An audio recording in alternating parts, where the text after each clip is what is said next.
Ladies and gentlemen, the stage is set for an all-star matchup the likes of which has never been seen.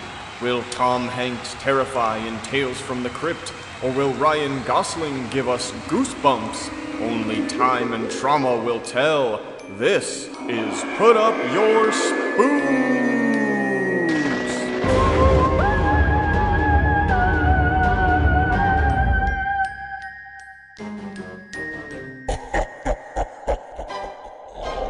This week's theme, Star Power.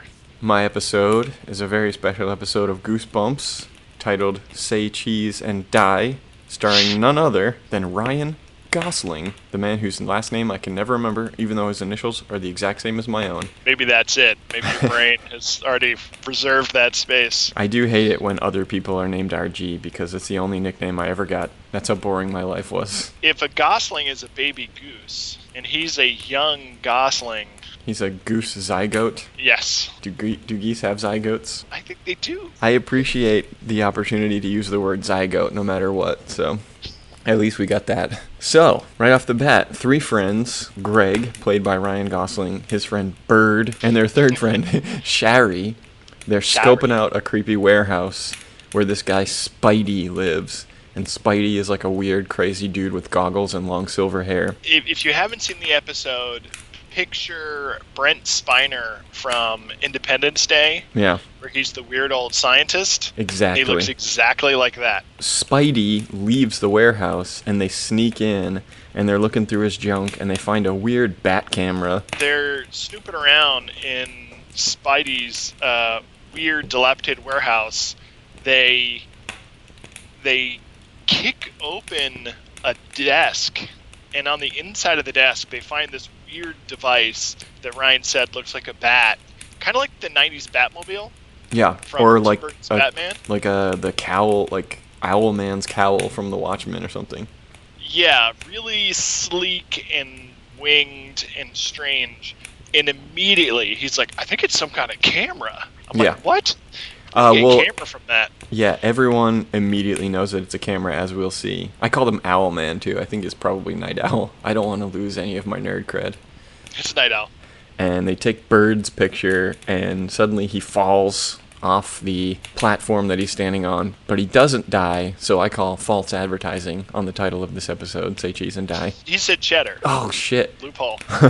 Spidey appears behind them, and falls. I guess he put his hand on the railing that Bird had previously broken through, expecting to find it there because they didn't take his picture, but he falls, and they escape. Greg still has the camera. He looks at the photo that he took of Bird, and it shows him falling, and he's like, "But I took the picture before you fell." And they're like, "Whatevs, you must have just forgotten." He brings it home. His big bro comes in, his big bro Terry, and he's like, "What's up, troll?" But he's like a 90s stoner kid with a Baja jacket and stuff. He's got sweet bangs. Yeah. He's got like a puka shell necklace. Something choker. like that, yeah. He's not really a bully, asshole, older brother like we really need in these episodes, but he does call him troll. Greg takes his brother Terry's picture in front of their dad's sweet new car. They're like, "Oh man, check out dad's new car. Isn't it boss?" And they're like, "Yeah, it's the coolest thing I've ever seen." But it's just like a Lincoln Continental or something. It's not like a 1992 It's just a sedan. But man, this family has a few qualities. Chief among them is automotive enthusiasts. They love this new car. This new car. He looks at the picture, and it shows the car all wrecked. And he's like, "What?" Even though it's a brand new car. So a little bit later, the whole family goes for a ride in the sweet new wheels. And Greg chooses that moment to be like, "Mom, Dad, look at this picture I took." Oh, and he's like waving it in their faces. And then they almost get hit by a semi, but it doesn't hit them. And they're like, "Phew." He loses the picture, so he can't prove it to anybody. That was a really good tense scene. Because at this point, they've established that what the camera shows you is your dark future. Uh-huh. Some calamity that's going to befall you.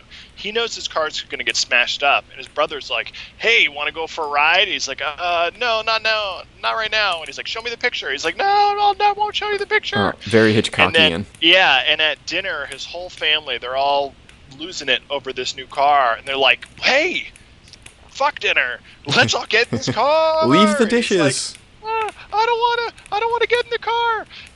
there's that vertiginous horror of where, like, you're a kid and your family's all piling into the car and you know it's doomed, but you still get in anyway because no one will believe you. And I thought that was pretty good tense. Good? Maybe Ryan Gosling just sold it. So he tells Bird about... Bird, by the way, who's... Oh, no, excuse me. I missed the beat again. So a little bit later, the whole family is having a lovely barbecue, and it's a little bit trippy, as these scenes kind of are in Goosebumps, and I think mostly Goosebumps. They do this thing, must be like the same director, where everything's a little wonky, and Ryan Gosling, Greg, takes the picture. Of course, it shows the famous cover of the book, where the entire family are skeletons, and Ryan Gosling's like, what? But it's all a dream. I would put the Inception sound, but it's not a dream within a dream this time. There's only one level of dreaming, so it's true. Rules must apply.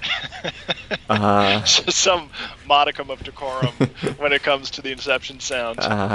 So then he tells his friend Bird about the cursed cam. He doesn't believe him, and suddenly some bullies appear, and one of the bullies is a very standout character from an episode of Are You Afraid of the Dark that you haven't seen, although it is another pseudo-Vink episode. So pseudo-Vink? We'll go there. All right, color me interested. Yeah, Vink appears in the episode, but doesn't actually play Vink, as far as we know. All right, we got to watch that for the Vink retrospective. Yes, of course. So the bullies grab the fucking bat object, and they're like, nice camera! So again... Everyone comes running when they see this camera. Yeah, I mean, maybe it has some sort of power that makes people want it badly, but yeah, everybody wants to have the camera, wants to take their pictures. So they steal it, and they're about to take each other's picture, but Greg like grabs it back, and him and Bird escape. They jump over a fence into Sherry's yard, and she's like, "Hey, how's it going, guys? Take my picture." And they're like, "No, we can't. You don't understand." And she's like, "Damn it, take my picture or else." So they do. They take Sherry's picture. Which is hilarious because they literally just ran away from two grown men. They just saved bullies from taking a picture. Who were going to beat them if they didn't give them that sweet camera. But, yeah, Sherry just puts her foot down and then they're helpless. Yeah, and so they look at the photo and it's blank. It just shows the trees where she was standing. She's nowhere in it. And then Terry, Greg's brother, appears in Sherry's backyard and is like, "Yo, troll. Dad had an accident. Car's all wrecked." Which I thought was a great fake out. Because you think that somehow... Oh, he avoided fate. Averted the dark fate, and maybe because he knew about it and was in the car, or maybe because the photograph went out the window and no one did it, that he was able to avoid the destruction of the car. But no, like Terminator, dark fate cannot be denied. They visit their dad in the hospital. He's got a bad broken leg, and later that night the cops show up and they're like, "Hey, have you seen Sherry? She's disappeared." And of course Ryan Gosling is like, "Well, no, I haven't seen her since I knew she was going to disappear when I took that photo and it was blank." And one of the cops is actually Ronnie from Schitt's Creek. More Schitt's Creek crossover in Put Up Your Spooks. Creek. Okay. I was so fixated on the cop with the mirrored glasses who was crushing it in that scene. Well, there's a good reason he was crushing it. Because that cop was none other than Scott Speedman from Underworld. Oh, snap! So, they give him the business, give him a shakedown. Since Sherry has disappeared, Ryan Gosling is full upset now, and he decides that he has no other choice but to take the camera back to Spidey. And Bird chickens out. He's got a lot of shit to do for his dad, so he doesn't go. Bird doesn't have a lot to do for his dad. He bitches out. Well, I mean, all we have is his word. I thought that was very realistic. He was like, "No way! Yeah. Wait, I got stuff to do for my dad. Okay, later, you're on your own." Totally. So Greg goes to the warehouse, and Sherry is there, and she talks about how she just wasn't. And she doesn't even know where she was, but then suddenly she was back in her yard, and Ryan Gosling realizes that she blipped back into existence at the exact same time a couple hours earlier when he tore up the pictures in anger. They go into the warehouse, they're poking around again. Spidey appears behind them, and he's just immediately, before even asking any questions, starts talking about... Primitive tribes fear the camera. They believe that if it takes that picture, It will steal their soul. This camera is far worse. Far worse. Far worse. And then he's like, well, I can't let you guys leave. You know too many of my secrets. Sherry, in a fit of genius, takes his picture, and he vanishes and gets sucked inside the camera. Greg and Sherry leave, and it cuts to the camera, and he's like, Release me! Release me! Someone! Anyone! Release me! in a big view screen, I guess, that we didn't see. The future-seeing camera foresaw the future of LCD screens in cameras. And then as soon as they leave, the bullies come back, and they're like, haha, they thought they could hide that sweet bat camera from us. No dice. And they take a picture, and Spidey reappears and I guess kills them. And that's the end. So Ryan Gosling's there in the dark parking lot of the abandoned building where Spider has his lab, and Sherry reappears. And so she reappeared that afternoon without her memory, and the police had been involved. Everyone thought she'd been missing or abducted, and then her parents let her go back out alone that night. To an abandoned warehouse. They are terrible parents. I think that's the real horror story of this episode. I have an incredibly interesting bit of trivia about Say Cheese and Die. The actor who played Spidey was also in an episode of Are You Afraid of the Dark called The Tale of the Curious Camera, where he played the owner of a cursed camera that brought bad luck and misfortune to everyone whose picture it took. The only difference is that that camera in Are You Afraid of the Dark had a gremlin inside. So at least there was an explanation for the bad magic other than crazy inventor. It was so weird I was like, that's the guy. And I looked it up. It's so weird that he played a cursed camera owner. Maybe, one of them, maybe the casting director saw it on his reel, owner of cursed camera, whichever show it was, and they're like, oh, he's perfect. Talk about getting pigeonholed. Yeah. There he is, the tale of the curious camera. Also a stint on Forever Night, which was an awesome series from the 90s about a vampire cop. What? Do you think I've always been a wretched creature slinking about at night? Yes! Yes. My episode is Tales from the Crypt, called None But the Lonely Heart, because it features a young Tom Hanks, and, get this, it's directed by Tom Hanks. I did notice that. We start at a lavish dinner table set for two. There's an elderly lady delighting over a bowl of pureed food and fawning over her handsome young husband, Howard, played by none other than Treat Williams. Did you recognize Treat Williams? I recognize him, but again, as we usually with these people, off the top of my head, I couldn't tell you what he'd been in. But he's another guy that's been in a zillion things. Yeah, he's just a rock solid standard actor from the 80s, and he was killing it in this episode. I would have married him. Yeah. So Tom Hanks was like, all right, I want to direct. Okay, you're going to direct this episode. All right, who do you want? And he's like, I want Treat motherfucking Williams. This old lady, Matilda, starts drinking this wine. She goes into violent convulsions and dies. Treat calmly picks up the phone and then feigns this hysterical sobbing call to the police. My wife, she just had a heart attack. One body down, smash cut to funeral, turbo plot, we're on our way. So as soon as the priest walks away, Howard's business partner, Morty, shows up. And Morty says, Howard, it is time to take the money and run. They just moved up our court date. We're about to be dragged in and indicted. And Howard's like, no, we've only got $5 million. In this economy, we can't live on that much. And he's like, I got to bag another old lady. And Morty's like, damn it, Howard. We've only got 10 days. And Howard's like, I can do it. Time enough. Howard has a system. He swears he's going to grab a lady in the next 10 days. And he tells Morty to believe in him. And as they leave, a sinister gravedigger heads in, begins to cover up Matilda's coffin. Cut to Howard. He's scanning through some tapes at a video dating service looking for lonely old women. And he rejects a few, and he's got a book open on his lap. He's got a magnifying glass, and he sees the video dating profile for Effie, and she's this lonely old lady, and she just wants companionship. And so he like freeze frames, whips out the magnifying glass, checks out all her jewelry. He looks up in his giant book of obituaries who her husband was, how much money she has, and he's like, oh yeah, this lady's the real deal. So he goes and checks out, and Tom Hanks, the owner of the video dating service, is like, damn, Treat, you are running through these old biddies. Treat's like, you know it. So Treat goes to meet Effie, and he charms her right away. And she's like, what do you want in an old woman like me? And he's like, can't get it up. up. My age.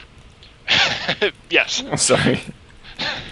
He's like, women my age only want one thing. And it's the thing I can't give them. I'm impotent.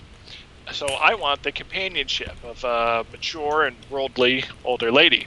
Effie is like, I'll get it up well, for you're you. in luck.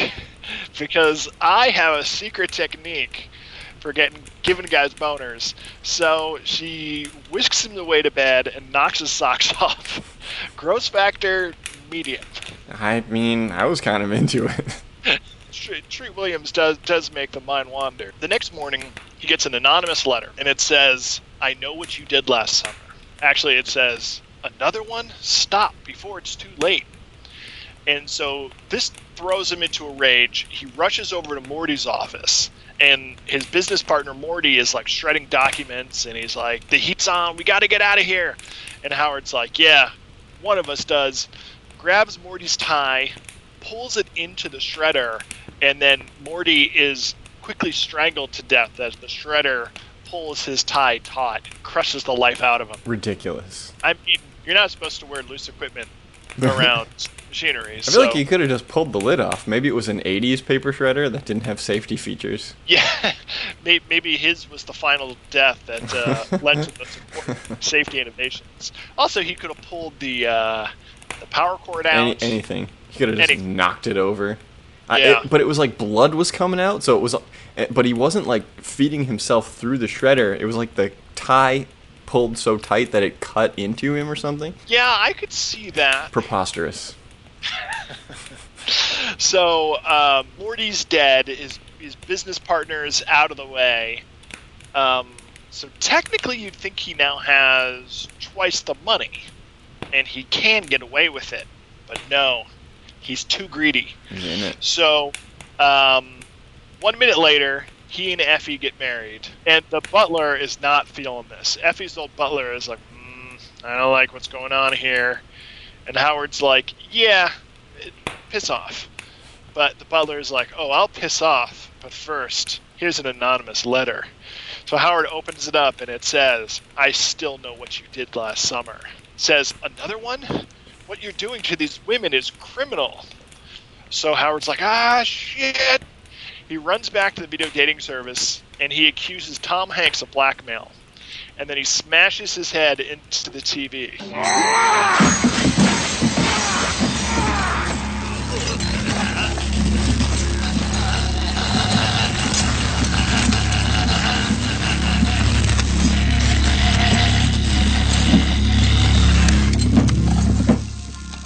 I don't know if you noticed, but there's something that I'm going to just dub the rewind kill, or like the stutter kill, where he smashed Tom Hanks's head into the TV, and they showed like 7 cuts of the same thing. That was like Tom Hanks was really big on that in this episode. It's very 80s. It will factor in later. Now that he's got the blackmailer dead, Howard heads back to Effie's mansion, and he's like, babe, get in the hot tub. I'm going to get some wine. And so she does. She's wandering back and forth, singing to herself. And then the butler shows up with a gun. He threatens to expose Howard's entire criminal past if he doesn't vamoose.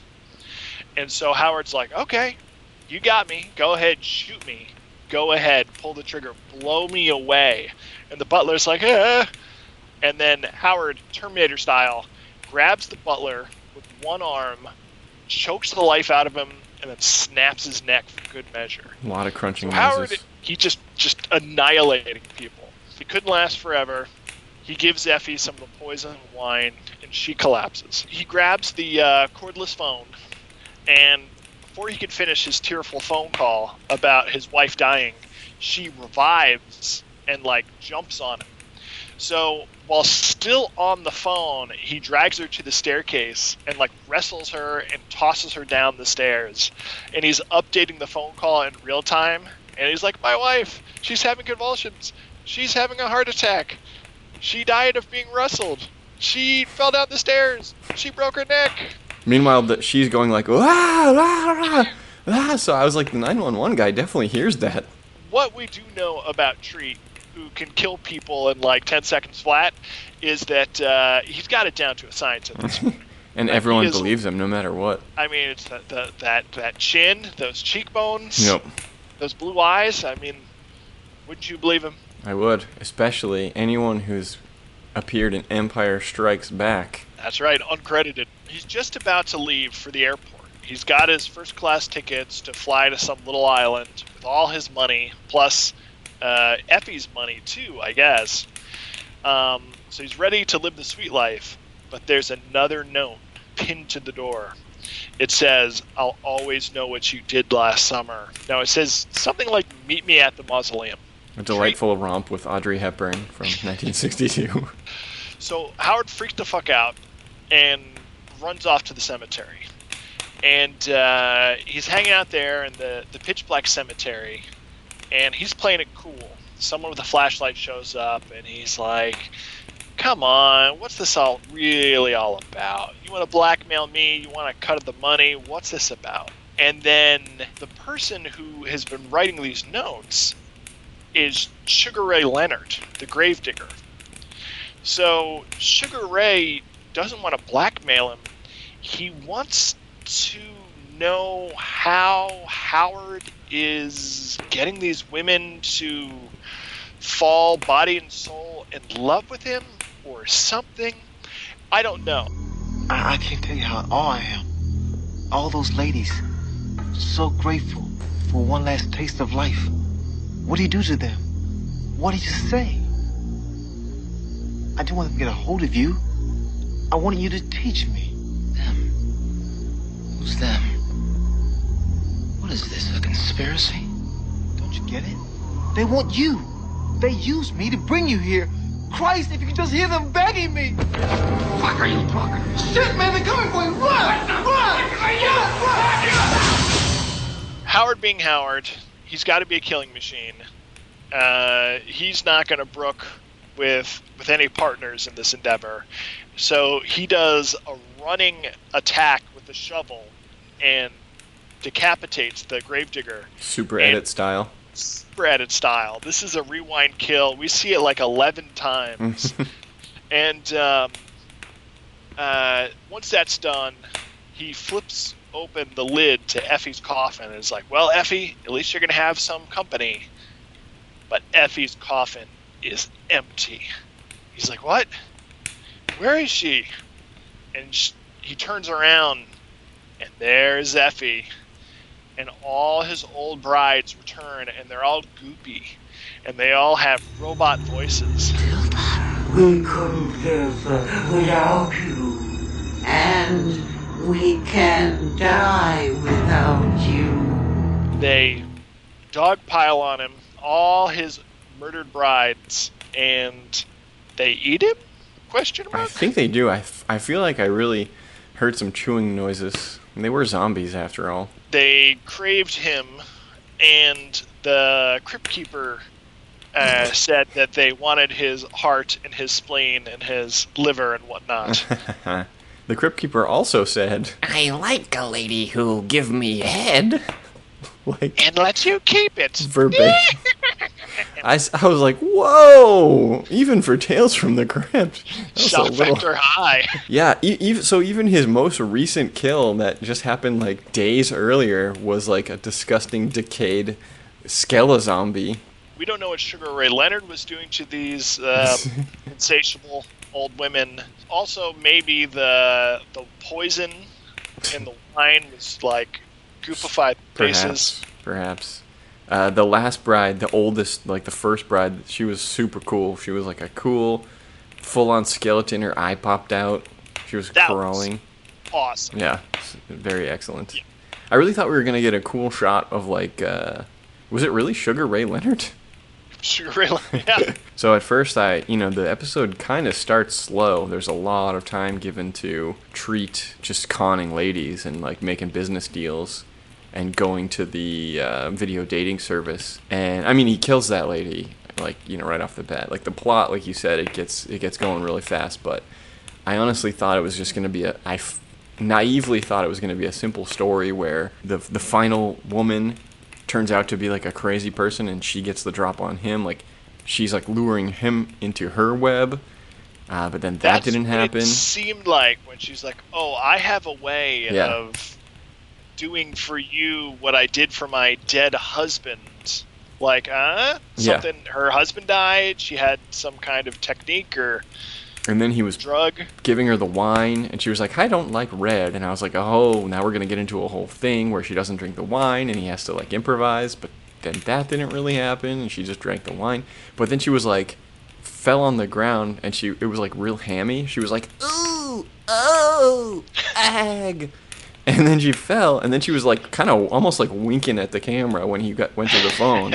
And I was like, oh, she's just like, this is the final kind of play. But then that didn't really, I mean, she revived, but it was only luck, I guess, on her part. And then I should have known, because it's Tales from the Crypt, Skele-Zombie Brides as the final capper. I haven't seen every episode of Tales from the Crypt, but I would say easily 90% of them are just about greedy or lustful people getting their just desserts with no supernatural elements whatsoever. Right, so I thought it was going to be one of those just for sure. Backstabbing and murder.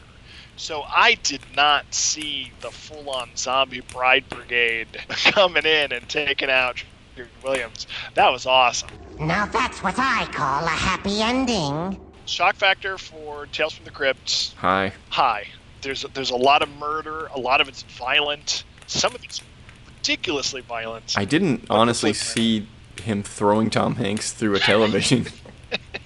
Tom Hanks has 2 scenes. Tom Hanks has 2 scenes, and one of them is him getting Freddy into a TV set and electrocuted. Okay, scare factor for Goosebumps? I don't know. Maybe medium. The scene where he has to get into the car knowing that it's going to crash and can't really explain to people what he knows, I thought that was effective. As you explained, was pretty good. Suspense, and that was eerie. Good film craft. Other than that, it wasn't too scary. No. Gross factor for Goosebumps. Low. Yeah, I'd say low to none. Gross factors for Tales from the Crypt, high. Very high. Starting with that old woman loudly licking her lips. That was upsetting. And when I rewatched it the second time, I put on headphones, and I was like, no! And I kept trying to fast forward past the lip licking. But Mrs. Gunderson's sex, not gross. Sweet. That old lady had it going on. She did, and she was only like in her 60s. She was only 67, and she knew what she wanted.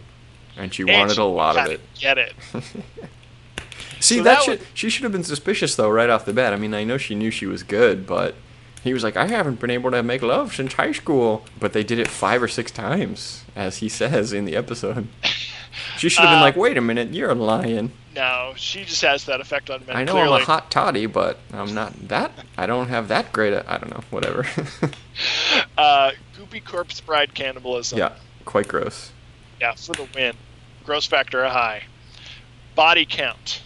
Goosebumps. 0. Body count 0. Body count for Tales from the Crypt.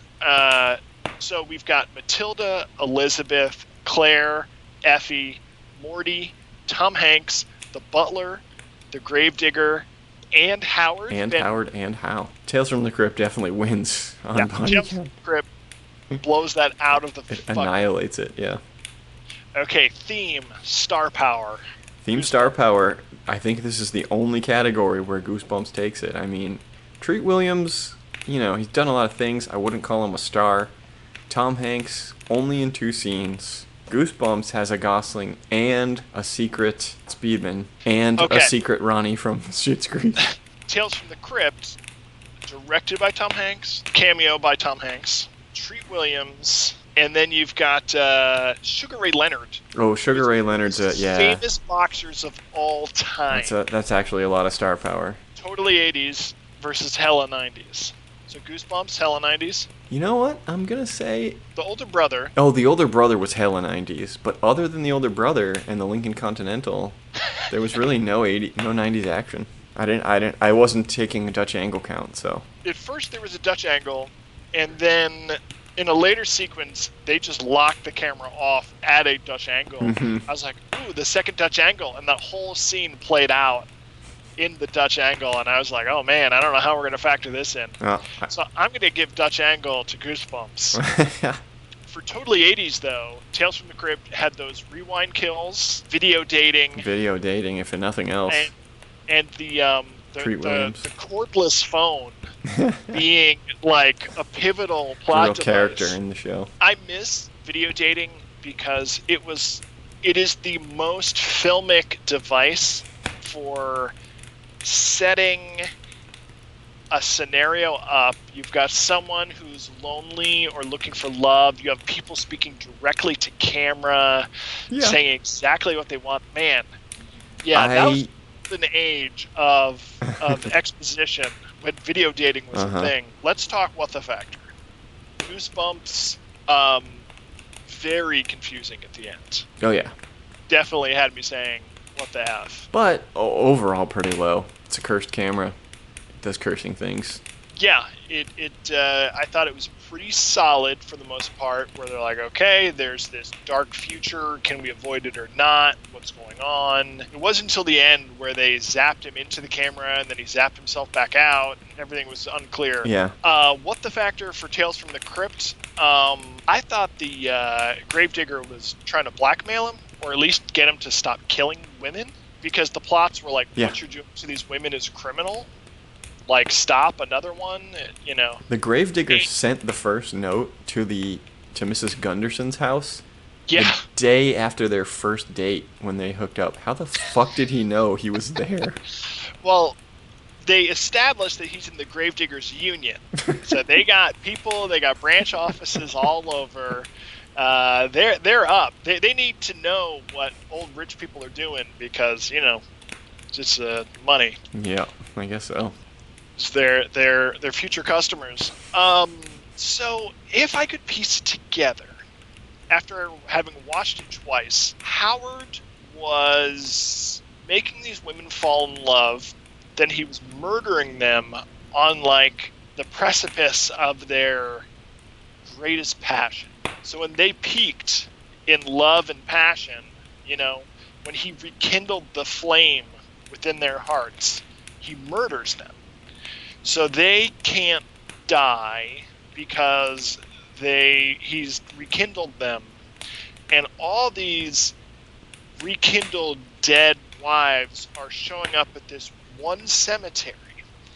And the Gravedigger finds out that these women are undead or they're zombies, they're still alive, and they all want Howard. And somehow they talk him into sending notes to Howard to bring him in, because it's not just a setup. He's not like, Howard, I've brought you here to die, to face punishment, or just to get these old ladies to leave me alone. He's like, I want to know what you know. I want you to teach me your ways. Very complicated. His motivations are manyfold. His motivations were manyfold and unclear, and delivered in a pitch dark room by a non-actor. I mean, Sugar Ray Leonard's acted in more things than I ever will, so, you know, I'm not one to judge. But Tom Hanks maybe whiffed it on that part. But they knew that eventually, 30 years later, someone would do an episode where they had to vote on star power. So Tom Hanks fucking... like a cursed camera, he can see the future, and it's bad. Right. Yes. Winner, Tales from the Crypt, hands by down. a mile. So Ryan, let's say you and your friends, Troll and Bird, find a camera that can't be destroyed. It's evil, it's bad. It leads to bad outcomes. Do you set about to dedicating your life to murdering children to stop the secret from getting out, or do you take proactive measures to destroy this camera? I want to hear your thought process. Well, I'm a fairly... I hesitate to say good person, because a lot of my motivations for doing good are in my own self-interest. I hesitate to say God-fearing, because I'm somewhat of an agnostic. But I try to do the right thing as much as possible. So I think what I would do... Don't say closet full of dildos. But it's the answer to everything. Is that your answer for everything? You are not a good person. You're right. You're not hurting anybody with a closet full of dildos, except for maybe the person who has to clean out your house after you die from too much dildo use. I was going to say bring the camera to a volcano and dump it inside. Awesome. I think that Mount Doom style is the only surefire way to destroy, or at least ensure that no one else is going to find that camera. Unless there's an eruption. Maybe the camera causes an eruption. And it gets launched like miles out. Yeah, and so it levels towns around the volcano and also gets launched miles out for someone else to find and do bad with. So maybe you could blast it into space. I think that's a great answer. We have reached the stage where they have these things called CubeSats. Yeah. Which are these small, relatively affordable satellites that colleges and small non-NGOs can afford to load up onto rockets and launch into space to do experiments. And it's something like $5,000, $10,000 a launch. Put that little bat camera in a CubeSat, send that sucker out. Yeah, you could scrape up a $5,000 to save humanity. Absolutely.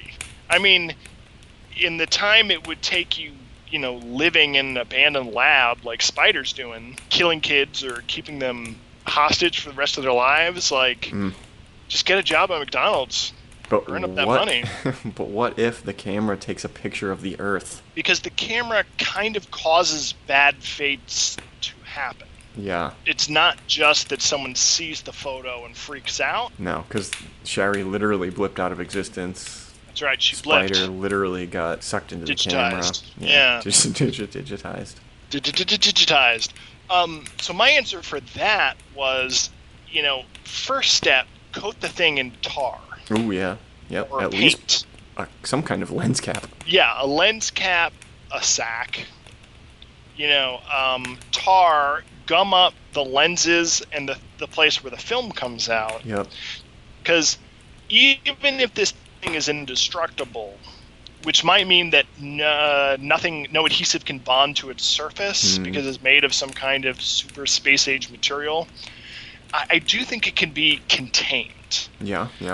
I love your volcano idea because, before the explosion at least, it's dipped in molten rock and trapped there. There's poisonous fumes. You can't get close to it. There are holes all around the world that are ridiculously deep.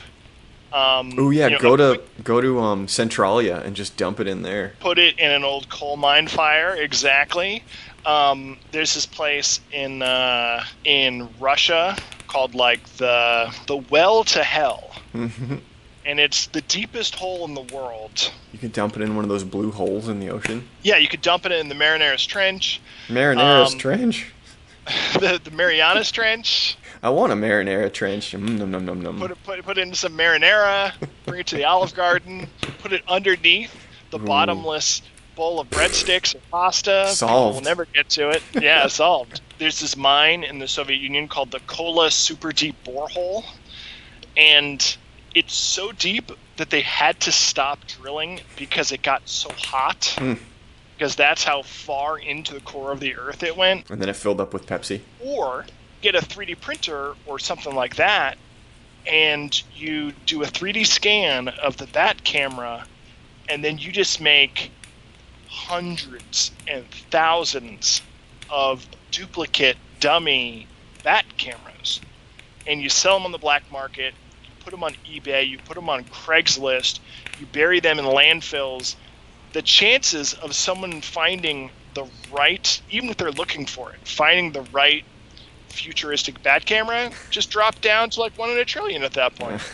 Yeah. In the Are You Afraid of the Dark cursed camera episode, they had the camera take a picture of itself in the mirror, which blew it up, but then I think ultimately there was like a stinger where the gremlin printed out on a piece of printer paper or something, or we got into the computer. Alright, we gotta watch that episode. I think we need to have we need to have a season of Put Up Your Spooks. It's all about cursed cameras, haunted cameras. Uh-huh. There's something really freaky about this thing. Will you just take the picture?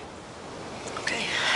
Well, whether we're coming at you with a haunted camera or scamming you for your money, what do we always say? We have a way to solve your impotence. And we have a closet full of dildos. Lastly, we read for your lives.